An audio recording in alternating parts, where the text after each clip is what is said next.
John Pidgeon, welcome to Property Insights, mate. Pleasure to be here, Mark. You're a property coach, a buyer's agent, a podcast. You got businesses called Solvere. What's Solvere do? Property coaching education business primarily. Yep. Envisage. What's Envisage do? Buyer's agent service. As a buyer's agent service. Then you got My Millennial Money and My Millennial Property. They're both podcasts. Correct. How are they going? Very good. Yeah, been there about over 5 years now. So yes, reach out. Well, it's millennial based, but catered for everyone. So more of a focus on property, obviously, with the property show. And what's the sort of general thesis of those two podcasts in terms of your audience? I know that millennials change, but what are you talking to millennials about when it comes to property? When it comes to property, for a lot of people, it's first time. What are we doing? How are we going about it? And it obviously comes back to cash flow management and the basic foundations of all that before they even think about property, before they jump on realestate.com or Domain. It's understanding deposits and how much they can borrow, and then the ins and outs of the transaction itself. So, all right, so we're here at 2023. We've had, I'm losing count now, 12, 13 rate rises since the beginning of 2022 or April 2022. What's the general vibe out there for property buyers? Depends who you talk to. I think it's generally the people that we're dealing with, they've got a pretty good mindset around property being a good long-term asset to buy and hold.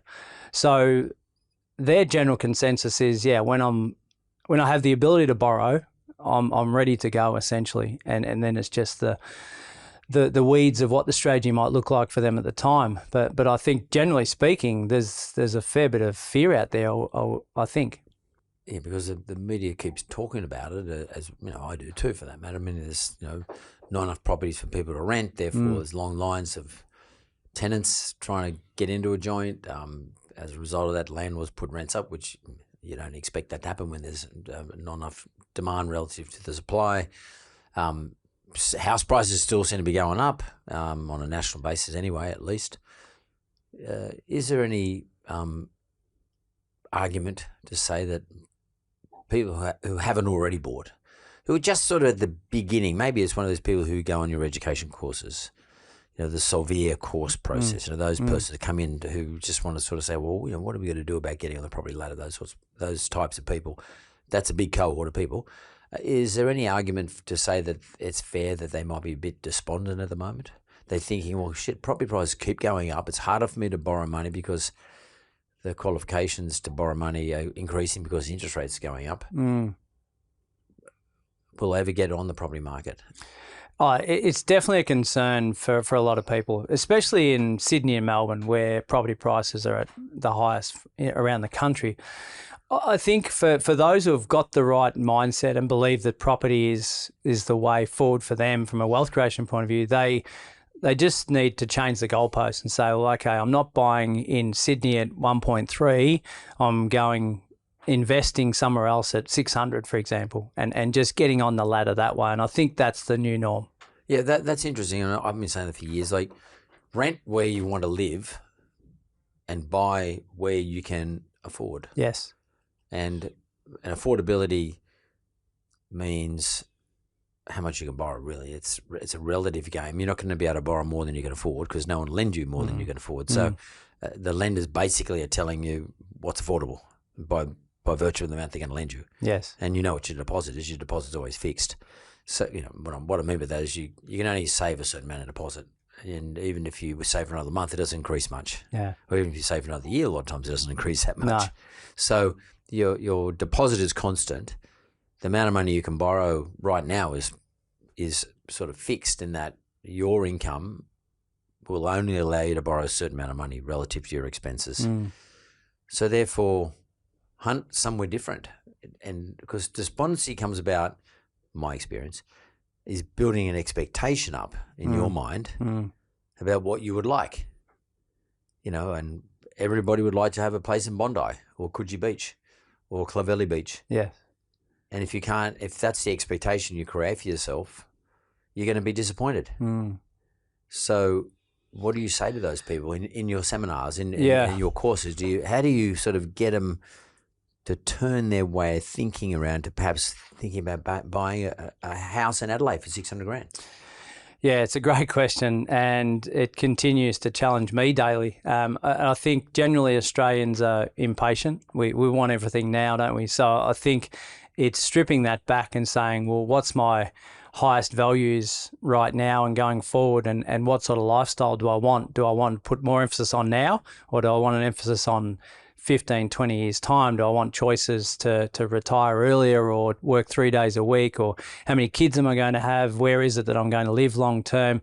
So I suppose I'm asking them a whole heap of questions to come to the conclusion of, are we up for rent vesting and go and buying a 500K property elsewhere? Or are we going to buy something in the location we want, knowing that we'll have to upgrade because we'll be squeezed out of that because we're starting a family? Everyone's individual situation is different, which what makes property coaching and educating so, I suppose, motivating, because there's never a one size fits all. So is it fair to say that the property transaction really should have a long horizon on it? I mean, in other words, if you're considering buying property, at least give yourself a 5-year horizon. Don't be looking at it as, I'm going to buy that this year and maybe flip it next year. You might, but you can't be sort of using that as part of the strategy. No, it's property's a bulky object, isn't it? You've got usually stamp duty on the way in, transaction costs on the way out, capital gains tax if you've made a profit, which is obviously a good thing, but that all eats into you. What are you actually left with at the end of the day? So generally speaking, it's a 7 to 10 year minimum hold for me, I think, for long-term buy and hold property, unless you're doing some sort of add value development flip project over a 2 or 3 year journey. But that needs to have a lot of fat into it for it to be worthwhile. But I do get a lot of people come to me and say, oh, I'm going to buy my owner-occupier now in Melbourne or Sydney or Brisbane or Perth. And I know that I'll grow out of it in 5 years, so I'll just sell it and then upgrade into my next home. The problem with that theory is that usually what they're wanting to upgrade to is either a better location or a better dwelling. More expensive. More expensive. So, and generally that market or that type of asset performs better than the one that they've previously bought. So they're continually playing catch up. When you mean performs better, do you mean that by saying that let's break it down a little bit. Let's say we currently got me and my missus, we just got married, we bought a 2-bedroom apartment in, I don't know, call it Hurstville in Sydney. And then we decided we want to have kids. So we now need maybe a 4-bedroom apartment. Are you saying that generally speaking, the 2-bedroom apartment increase that I'll get when I sell it is proportionally lower than the increase in the 4-bedroom apartment? 100%. That I'm going to buy into. Yeah. Sure, the 4-bedroom apartment's going to be more expensive anyway in the first place, but in terms of growth, the larger properties grow at a faster rate. Generally speaking, that's what's happened over the last 50 years of real estate in Australia. It's a simple supply and demand and having something that not everyone else has got. And I suppose if you strip that right back, we've got to be thinking about who's wanting to rent this dwelling and who's going to potentially buy it off us one day in 10 or 15 years' time. And 70% roughly of people who buy houses in Australia or property are owner-occupiers. And a good chunk of those are couples that want to start a family or families already. What the families need? Well, a 2-bedroom apartment's not going to suffice. So that makes a 3-bedroom house or a 4-bedroom house or a 4-bedroom apartment, as you said, much more appealing to a much larger audience. Would it be fair to say that there's far fewer 3 or 4-bedroom apartments than there are, say, 2-bedroom apartments? In other words, people who build housing and apartments and dwellings, generally speaking, has there been a preference for those developers to develop the 2-bedroom apartments as opposed to the 3 and 4-bedroom apartments? Therefore, there's a sort of a scarcity of threes and 4s. Definitely a scarcity of houses, because you can only build so many houses. You can build a lot of apartments on one house site, but you can only build one house. Yes. So is there a relative scarcity of the bigger apartments, for example? Oh, totally. I think developers generally will take more cream from the top when they're building more units. So yeah, there might be the premium at the top end, but then, yeah, right, there's so few of those, which puts them in demand overall, doesn't it? Yeah. And obviously the problem we've got is migration levels are higher, people are living longer, people are staying at home, but then they're forced to move out at some stage to build a family, and we're not building houses at the same rate, so there's this conundrum. So what do you say to someone if they come to you and they say, well, this is our lifetime dream, we're together, we're going to buy this joint together, but one day we want to have a family, we need something bigger down the track, maybe close to schools, etc. How do they solve that, or what do they do to sort of build at least something in to manage that during the period that they're living in the 2-bedroom and they're starting to plan their family, say, in 5 or 10 years' time? But what are some things you say to them? Yeah, it's interesting. First of all, we've got to be a realist. Ask them the question of how much would it cost to buy your dream home in your dream location next to that school that you want your kids to go to. Let's say the answer is $2 million. Okay, how much deposit do we need? Well, probably 20% plus stamps. We need $500,000. Our mortgage is going to be 1.6. Let's do the numbers at 6% interest rate P&I. How's that look like for your lifestyle? We'll be able to manage that. No, I won't. Okay. So we can't. You won't get quality. You won't get. Okay. So what you're saying to me, just so I'll be clear, John, is that you don't qualify. This person doesn't qualify for that particular loan. That's right. Yeah. On their current income. And more importantly, I think a lot more Australians are putting emphasis on lifestyle.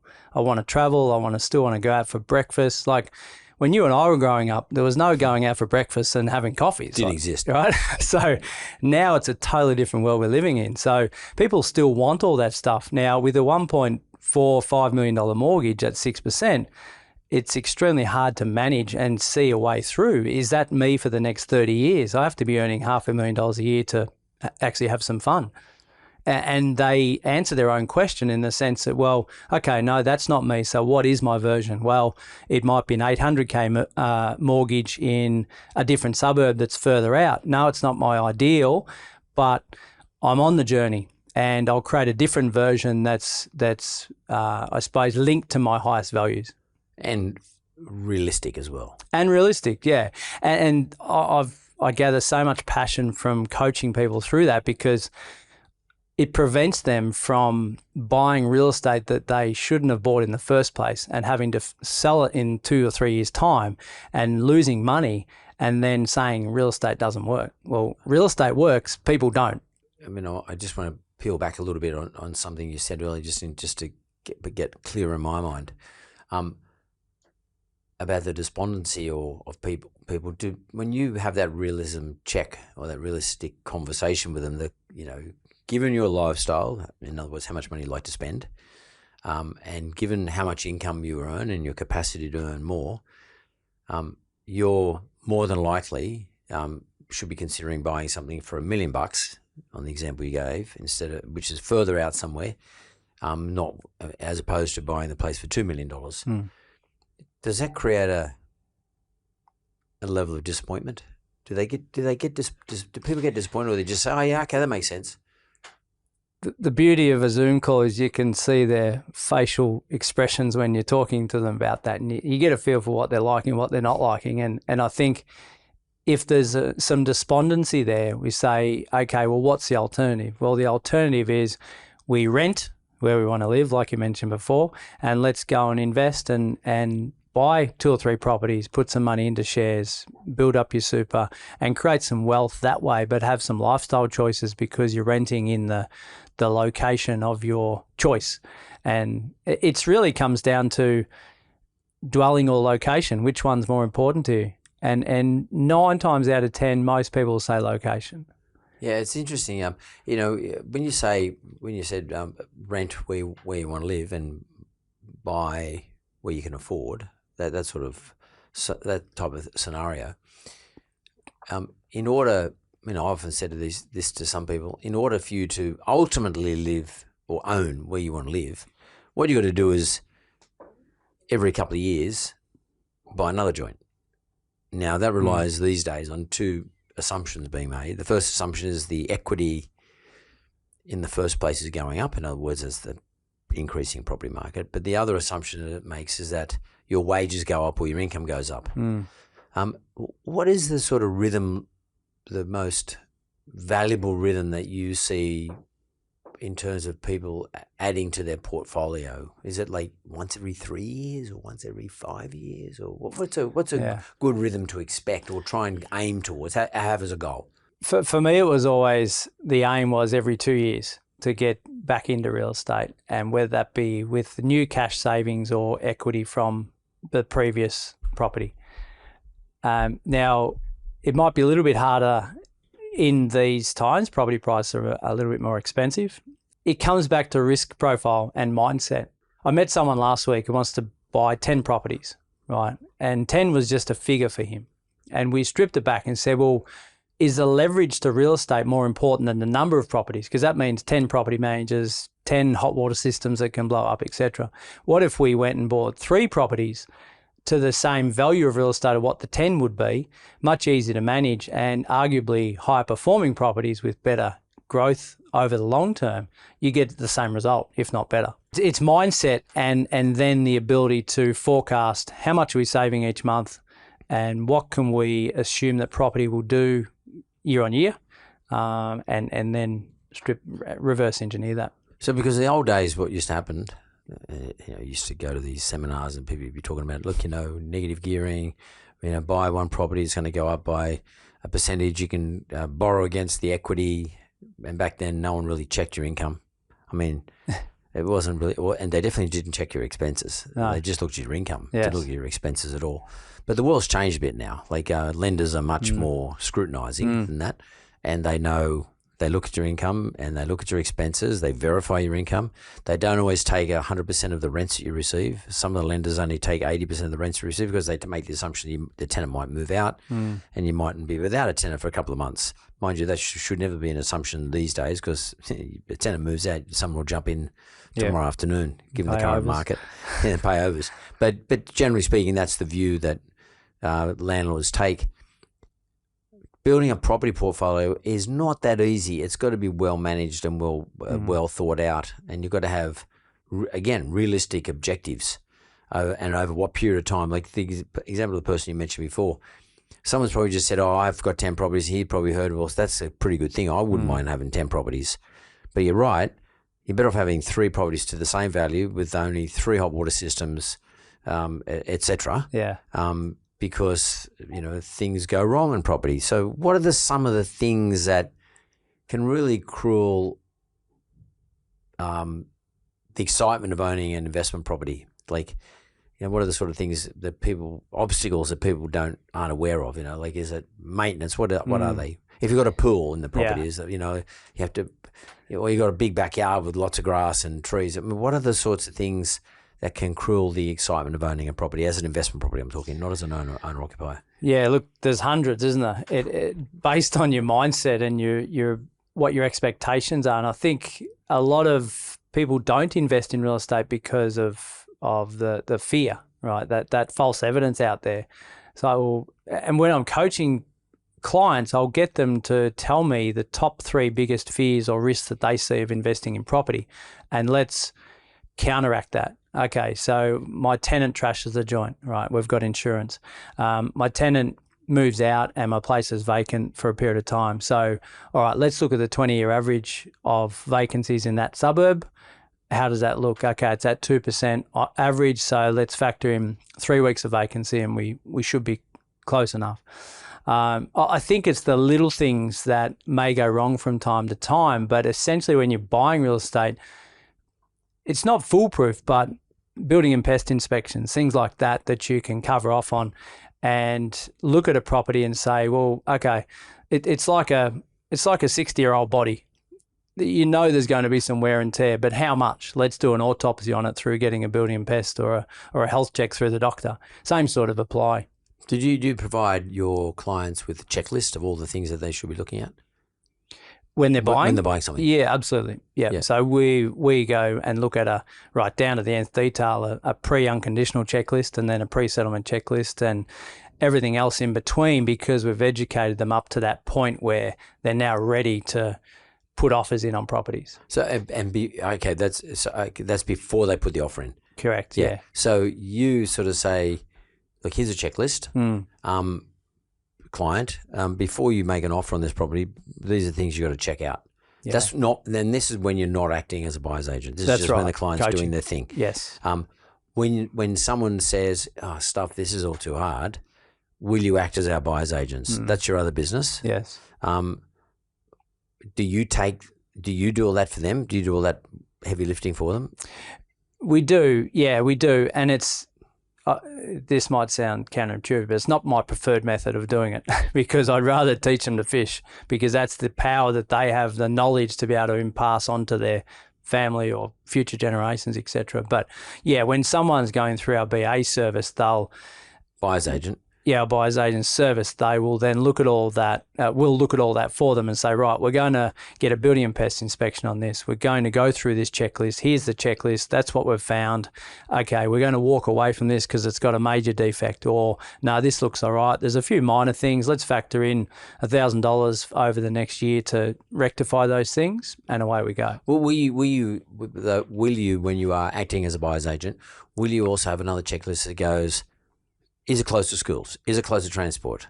How long does it take to get from here to the city where the client might work, for example, or from here to Parramatta if they work in the other direction? What other checklists? Is there developments happening everywhere? I don't know. What do you have another checklist as a buyer's agent before you even bother engaging in that property? Totally. Yeah, like a month before we'd be for investors. Yep. Or even if it's owner-occ, we've really got to look at the same indicators, don't we? Because it's all about performance and mitigating the downside. But like owner-occupier versus rental percentage, what is that in that particular suburb? You mentioned about... So what do you mean by that, John, is how many people actually own the property that live in the suburb versus how many people who are renters who live in the suburb? Yes, and furthermore, how many own their home outright? Right. I was looking at a suburb yesterday in Perth. 48% of the suburb own their home outright. And is that a big percentage? Massive, yeah. Right. I mean, the general average around the country is about 30, 32. Does it mean that, generally speaking, those people are older? You would assume so. Yeah, they've held their property longer. There's more wealth there, hence the property price being a little bit higher. But there's massive stability in that area. Does it also mean, though, that on the other side, John, that a young couple might say, oh, yeah, but there's no young people from my community, and when I go to the shops, they're not pushing a stroller or whatever the case may be. That could be important to somebody. It could be. When you're looking at investment, we disregard that stuff. No, correct. But owner-occ, the owner-occ's got to be happy that they're living in an area where they've got similar ages and friendship groups and everything else. And you look at things like, has this particular area gone up in value a lot lately? In other words, you sort of consider what's the growth in this particular area look like? Yeah, so we look at a 20-year historical growth average. Not only do we look at the average median growth over that period, but we look at how many positive growth years it's had versus the negative years it's had and balance that out. And is there something that do you like to see, like a 2-to-1, or is there some sort of ratio you like to see? Yeah, in high speculative markets, you'll see maybe 12 up and 8 down. In good solid areas, you'll see 16 up and 3 down, for example, or 4 down. Yeah. Like the Gold Coast used to be that way. It's sort of performing a lot better these days, but Gold Coast was quite volatile. So you sort of build in a volatility factor. So you sort of do a volatility assessment sort of thing by seeing years up, years down. Yeah, correct. Yeah, and you can see the spikes and when they occurred and what the vacancies were like at that time. But if we talk about the Gold Coast, it's really a 2-tiered market of apartments and houses, isn't it? And they're 2 very different results when we break that down as well. So, yeah, it's getting in amongst the weeds. Yeah, and so that's what you do as a buyer's agent. You sort of do when I said heavy lifting, you do a lot of the analytical work for the client. Yeah. And you sit down with the client and say, look, this is what we've done. Yes. That's part of your transaction with them. That's part of how you earn your fee. Yeah, absolutely. And I'd like to think that we've probably got an edge because of that coaching education element. We bring some of that over to the BA side and add some value there in terms of our research and the questions we're asking. So for those people who sort of, think about what all we ever hear about is interest rate rises, and let's say they're in their 20s and they're earning 80, 90 grand a year, whatever the case may be. But, and I don't accept that they don't want to buy property. I mean, some people say, they don't care about buying property. But they do. They want to own their own property. Yeah. I mean, they do not want to be on the rental queue. Nobody wants to be on that rental queue, unfortunately, especially these days because it's pretty brutal. It's much easier if you own a property. Do you have many of those people in your courses? Or does it tend to be a different age group? Yeah, they generally come to us because A, they think property is the wealth creation tool for them, and B, they're open to learning and they want to take control and educate themselves. So generally their mindset is never an issue. It's, okay, I'm on this pathway and I'm an open sponge for learning. Teach me what I need to know. Yeah, and they might not necessarily be actually trying to buy it immediately. No. They're more about, I'm curious, I want to understand this. Yeah, absolutely. And what I find, and I'm probably going through this myself, is their parents might have been successful in their own right, but they either don't listen to them or they can't get that knowledge out of them, which is kind of weird, but I get it now as a father. So they like to go external to a third party that they can maybe trust, that they can act independently of what's happening in their family. Yeah, it's funny. A lot of parents have been reasonably successful in property only because they've been in property for a long time. And if you've been in property for a long time, assuming it's sort of in the right territory, most of Australian property is, I mean, physically located, most property is, you'll do okay. Yeah. But all of a sudden, you get this halo effect that you're a really good property investor. Yeah. But if you look at your parents back 30, 40 years ago, it was nowhere near as competitive, nowhere near as hard to borrow money, money. Definitely not. And I can say that as both a borrower and a lender. Yeah. And nowhere near as competitive. The landscape, and the reason why a lot of people have made money over the last 20 years of property is because they got in early and all of a sudden our population has boomed ridiculously over the past 12, 15 years. And there's much more demand, and we've also reached the limits of where we can build in Sydney, Melbourne, Brisbane, because Australia is one of the few countries that has 55% of its population lives in 3 coastal places. Yeah, amazing. Sydney, Melbourne, Brisbane. In fact, it's the only country in the world that has that dynamic, that stat. And there's a whole lot of reasons for it, but you can't go out and build in the sea. No. You can't build in the Blue Mountains. You can't build in the mountains. You can't build out in the bush because the infrastructure is too expensive. So, by definition, the jobs are where all the people are. So everybody's got to live in Sydney, Melbourne, Brisbane, and if you can't build out, you can either build up, or there's going to be a competition for what already exists. Yes. Therefore, everything's going to go up. Yeah. Now, I did not know that 40, 50 years ago when I first started in the property, or 40 years ago when I started in the property industry. I didn't know that. I didn't know what was going to happen in 2023. I had no idea. And therefore, I didn't have any special knowledge, which means I really got nothing to pass on to my kids. Yeah. I do now, but I mean, if I hadn't done what I do, I would not know. And I think the sort of stuff that you're teaching people to look out for, it doesn't matter what the age is, who join the courses, like statistical dynamics, statistical analytics, and analytics around quality of lifestyle. What are people looking for? Like this whole thing about living close to good schools. Like it's a thing. It never was a thing when I was growing up. No. You caught the bus, it didn't matter. No one worried whether or not it was, these days no one catches the bus. Everybody gets driven to school. So the parents are saying, I want to get close to where the school is. I don't want me catching public transport. When I grew up, everybody took public transport. In fact, we didn't even have a car. No. So you didn't have a choice. But so all of a sudden, like I hear domain ads, the domain website, advertising, telling people, who lives in the area, an analysis of the qualitative effects of the area, and how close it is to schools. Yeah, walkability. Totally. And because we've changed the way we live. Yes. So all of a sudden there are a lot more questions that need to be asked. Yeah. Than never before. Now, this is what your course is geared towards. Yeah. So what you're saying is the accidental millionaires through property wouldn't be able to repeat the process because they didn't know how they got it in the first place. They might be able to repeat the process, but they'd have to do a hell of a lot more analytics and learn a lot more stuff about what they're about to do. And because I think your adjective is correct. They're accidental. They didn't do it because they knew about it. I mean, because there's so many people. There are people selling houses now, for $10 million.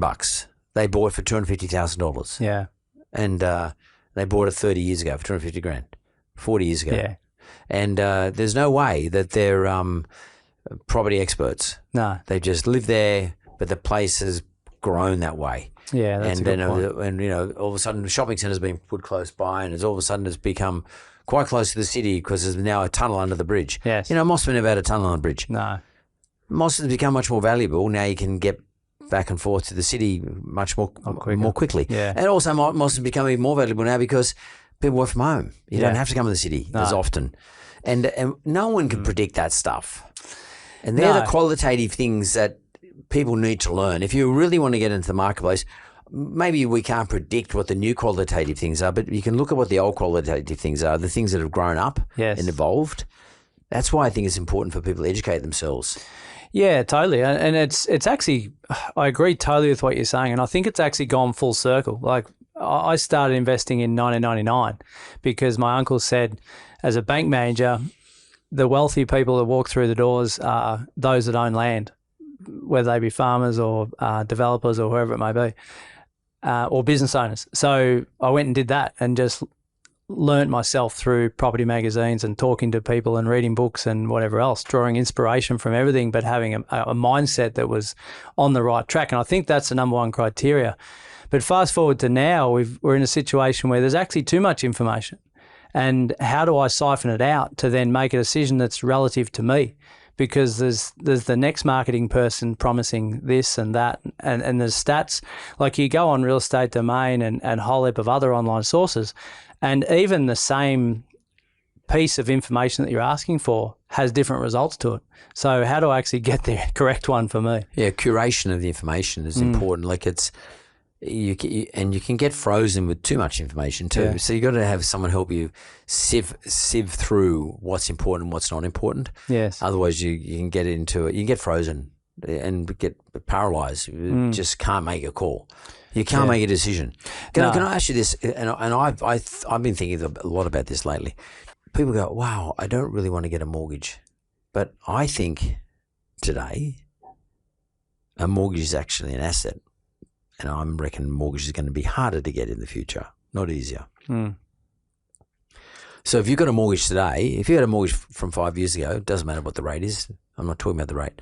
The fact you got approved as a mortgage is actually an asset. Yes. Because it's just going to get really hard to get mortgages in the future. It's like, it doesn't matter where interest rates go. It's just the level of scrutiny is always going to get more and more and more and more, because as technology evolves, we can ask more questions. And we can find out more answers instantly. In fact, with open banking, lenders can now, technically speaking, go into your bank account with your approval and get all your information. I can look at every transaction you've done. You can tell me your living expenses are $1,000 a week, but I can actually go into your open bank account, actually draw your account and look exactly what your expenses are. Yes. And you can't hide. No. So the level of scrutiny is going to get more and more and more. And as a result of that, it would suggest to me that a mortgage is actually an asset, even though it's a liability because you have to repay it. Because they're so hard to get, it's valuable. And people are always in a big hurry to pay the mortgage off. I would say to them, no, run an offset account and hold the mortgage, because you might want the mortgage one day. You might think one day, I want to buy another property, and I pay my mortgage off, and then you go to borrow again, and it's much harder. If you find you can't borrow the money next time round, so you might as well just keep the mortgage you got, and perhaps top it up or increase the mortgage you currently got. Yeah. So people should be mindful of that too. I think. I just don't think we should underestimate the value of having a mortgage today. It doesn't matter how small it is.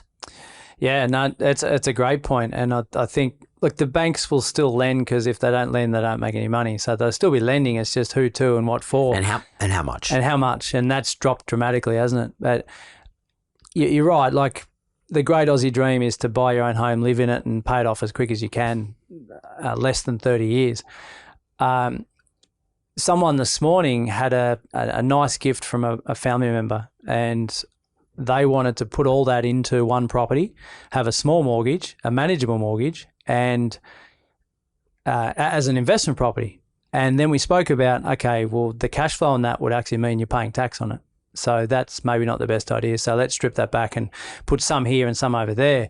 The ability to draw equity is such a powerful thing. And so many Australians out there at the moment, these accidental millionaires that we're speaking about, have hundreds of thousands of dollars of equity that either A, don't know what it is, or B, too scared to use it. So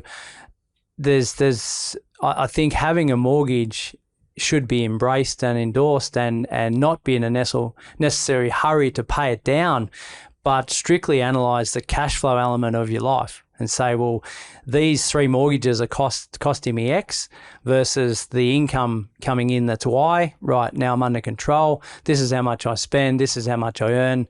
I've got a lifestyle and I've got some choices. I think that's where people go wrong, is they're mortgaged to the hilt, meaning that they lack the cash flow to sustain it. Yeah, well, and I'm not suggesting either, by the way, that someone does some ridiculous borrowing. But, largely, unless you lie, largely a lender won't lend you any more than you can afford. I mean, most lenders won't lend you more than you can afford to pay off, because and they used to, but not today, because the level of scrutiny in this, there's a concept of responsible lending from a lender's point of view, and it's a legal obligation. As a result of it, we have to ask a lot more questions about how much you spend. Before, we never asked you how much you spent. No. We used to just apply an assumption against you. It was called the Henderson Poverty Index. We used to basically assess you as a person who, so you might live in Rose Bay, send your kids to the most expensive school in the country, and earn $250,000 a year. And then someone else might be earning $250,000 a year, might be living in send the kids to state school, might be living in, a lesser expensive area where coffee doesn't cost $5, only costs $3.50, etc. And the old days, we used to assess both of your capacity to pay on the same level. Equal, yeah. Whereas the person living in Rose Bay today, we don't assess that way. We assess an adjusted way. So it's unlikely, generally speaking, you will get approved to borrow money that you can't afford to pay down. And I think actually relying on the lenders, unless you're telling fibs and you're getting away with stuff, telling a lender telling you this is how much you can afford to borrow is a pretty safe indication of your affordability factor today compared to many years ago. It's a lot better than it used to be. I still get the occasional person come to me and say, I can't believe the banks are prepared to loan me this. Yeah. Right? Yeah. and sometimes it freaks them out. Sometimes it slips through the net. But what the banks don't take into account is what I'm about to do in the next 5 years. Yeah. i.e. I'm now going to have 3 kids in 6 years and my partner's going to be off work. So now my correct. income's cut in half. And they're not allowed to take that into account because that's sort of like it's a form of discrimination. Yes. So you're not allowed to do that. Yeah. So they would like to do it if they could, but they don't like to do it, which is sort of a reason. And you're right, Johnny, that's an important point you raised, because I know people who get the loan approved whilst they've got a job and the job's paying well, get the loan approved, 6 months later, go and do a startup. Yeah. And they're not earning any money. And they didn't tell the bank that. They didn't tell the bank that. So to some extent, borrowers need to be a little bit fair income with themselves. But if everything remains the same, in other words, you don't go and do like the example you gave, go and have 3 kids, or if everything remains the same, you don't leave your job and go and get a lesser paid job or work part-time or leave your job altogether, generally speaking, you're in safe territory. But you're right, it's when there's something that the bank doesn't know what they don't know. So if you don't tell them, they won't know it, and therefore they won't change their judgment or their decision on how much they're going to lend you.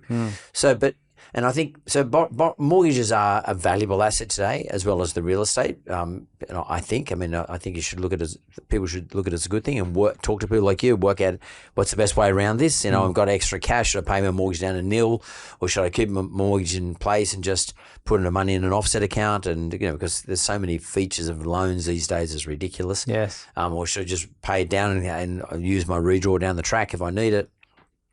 Or should I take this cash that I've got now and leave my mortgage in place because I can afford to pay it, go buy another property, and maybe the rent can pay that particular property. Yeah. and I think that a portfolio mindset is quite a powerful position. Don't be in a hurry, but at the same time, don't miss the boat. No. So set yourself a rhythm up. You might not be able to achieve the rhythm, like you said it was every 2 years.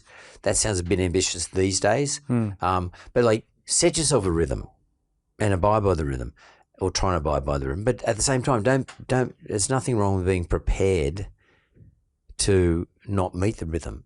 Don't be disappointed. Yeah. And it comes back to mindset, doesn't it? Is being a realist, but also having the mindset to say, well, I can overcome some obstacles. I might have to work a second job for a short period of time, and I don't have to buy the best things for the kids and those sort of things if I want this wealth creation on the other side. But I think going forward, liquidity is king. Like, to be able to have cash at your disposal.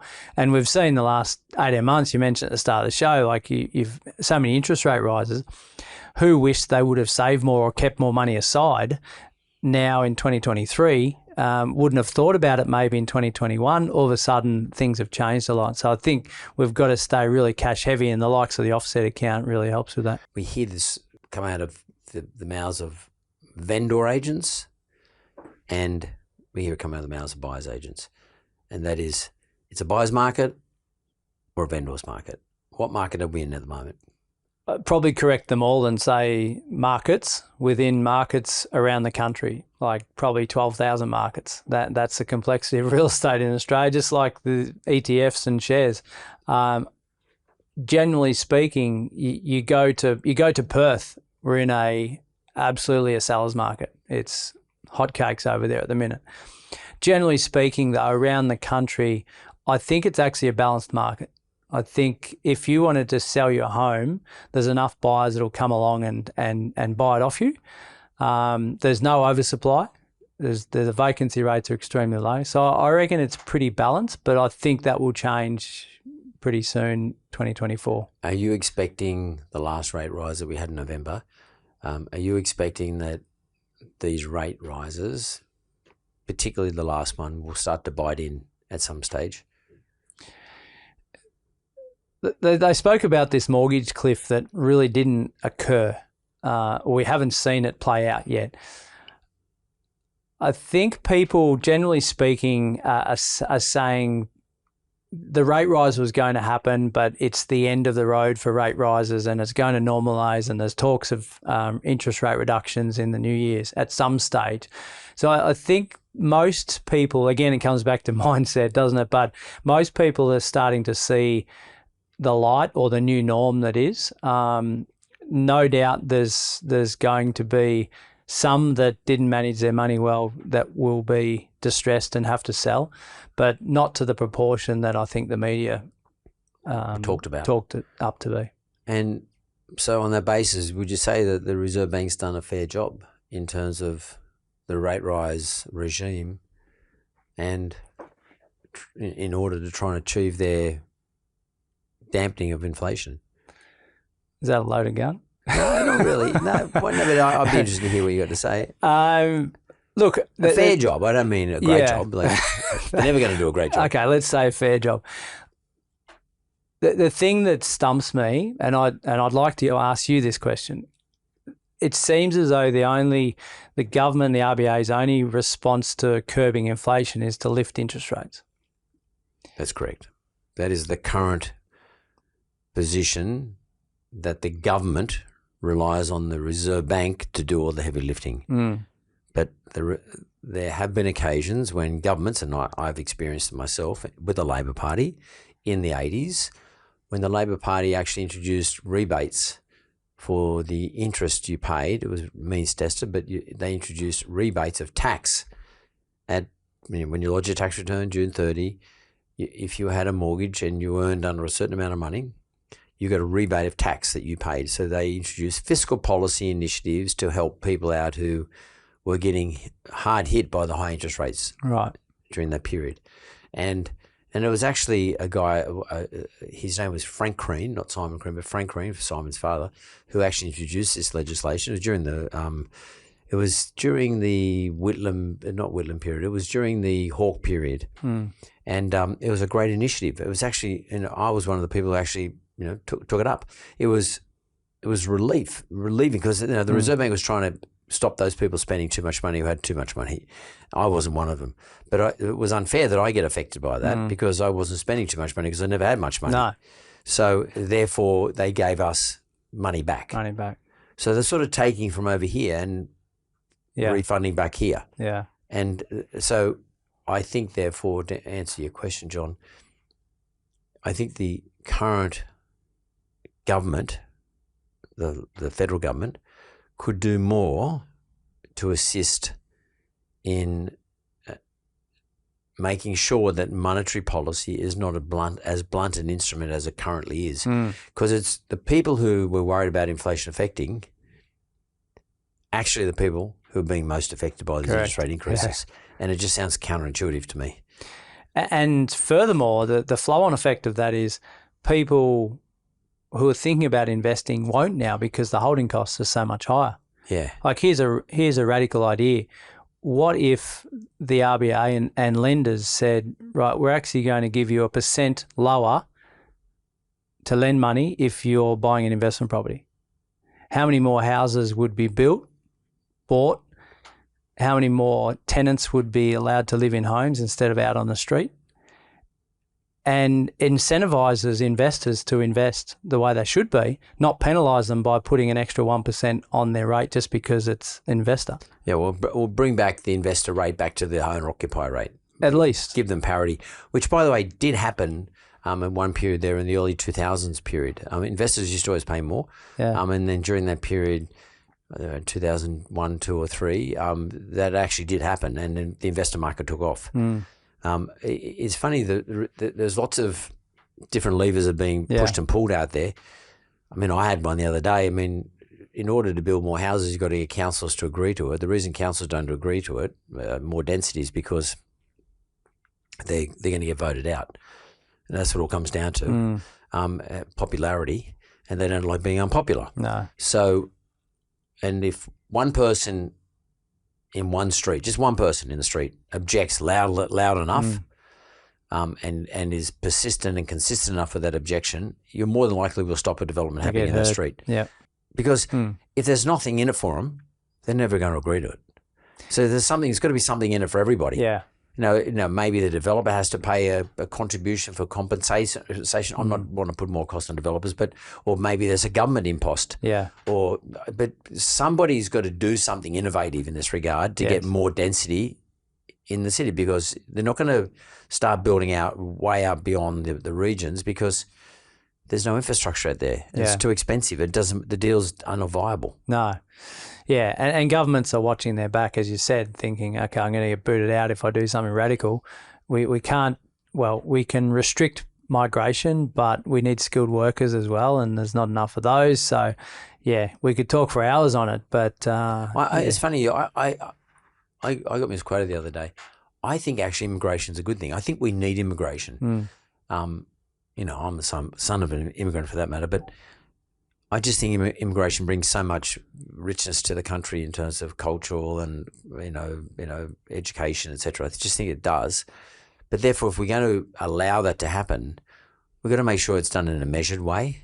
So we properly measure the capacity of the country to deal with immigration, as opposed to, I'm not suggesting blanket banning of immigration or blanket reductions of immigration. If governments want people to come in, then make sure you got somewhere to put them. Yes. Yeah, that's and number give one. them a fair go, because it's unfair for the immigrants coming to the country. They've got nowhere to live for a start. Yeah. But one of the issues, of course, is that if governments don't allow immigration, then GDP doesn't grow, because when people arrive in the country, 500,000 of them, they've got to buy something, they've got to pay rent, they've got to buy clothes and catch a bus and pay for electricity and all those things that actually increase the GDP number. So if you look at GDP today, it's growing. Yes. But if you go look at GDP per capita, we're in a recession. It's going down. Yeah. We're in actually a recession. So we have not grown. We're negative. Yes. So governments never talk about that so it's in their interest to have as many people come to the country as possible, because it keeps GDP up falsely, in my opinion, falsely. It's time for an honest conversation with everybody, I think, John. Yeah, it's an interesting point. Like how we, we want people. We need staff, skilled people. We need more, greater cultural acceptance of the types of cultures that people bring into the country, because it creates a rich country. We're known for our diversity. Yes. We need to put all those things up on the top line and just plug and play what we can and cannot do, or what we need to do, what we need to provide to make sure it doesn't create undue strain on those people who are already here. Yeah, that's right. Yeah, and I think at the minute with unemployment being so low, there's choice of jobs, isn't it? To say, well, okay, I go for a job interview with Mark, and he's offering me $30 an hour. I've been offered 40 up the road, so I'm going to choose that one instead. We need some competition there to say, well, okay, those who are prepared to work hard and skill themselves up and have a good work ethic, you'll get a job. But others, you need to fight for this. Yeah, well, and part of immigration is to level that out a little bit. Yes. To skilled migration, at least, is to level that out a little bit, to make us, as you say, fight and value our job a lot more. And, that will take a bit of pressure off employers, who then won't feel as though they need to increase their prices because the unit cost has gone up. That's a way of controlling inflation. Yeah, and they're closing the doors because they can't find staff on certain time slots, right? Crazy. That's a problem when it comes to productivity in this country. But we could talk about this stuff all day. Yeah, we could. Good to see you, John. Thanks, Mark.